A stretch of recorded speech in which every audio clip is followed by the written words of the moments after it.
ঠিক কিনা বলেন? এখন আল্লাহর সিদ্ধান্তে রাসূল যা করেছেন, যা বলেছেন হাদিস, যা সমর্থন দিয়েছেন সেগুলো হাদিস। এখন আপনি নবী করিম সাল্লাল্লাহু আলাইহি সাল্লাম বলেননি, করেননি, সমর্থন করেননি এমন একটা কাজকে আপনি হাদিস বলে চালিয়ে দিলেন, তাহলে কথাটা কোন পর্যায়ে চলে গেল? এর মানে হচ্ছে আপনি যা বললেন সেটা রাসূল বলেন নাই।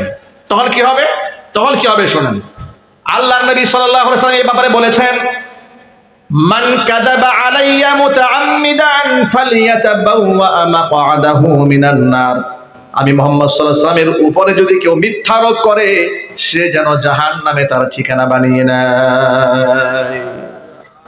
এই জন্যই যে চায়ের দোকানে বসে যারা হাদিস বলে, বাউল শিল্পী আছে কিছু, নামাজ নাই, রোজা নাই, আল্লাহ পরকালের চিন্তা নাই, ডাক ঢোল বাজায় আর হাদিস বলা শুরু করে, বলে বুখারী মুসলিম আমরাও পড়ছি।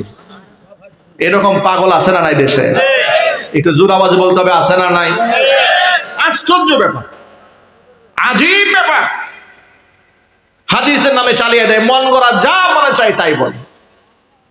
হারাম বলা যাবে না।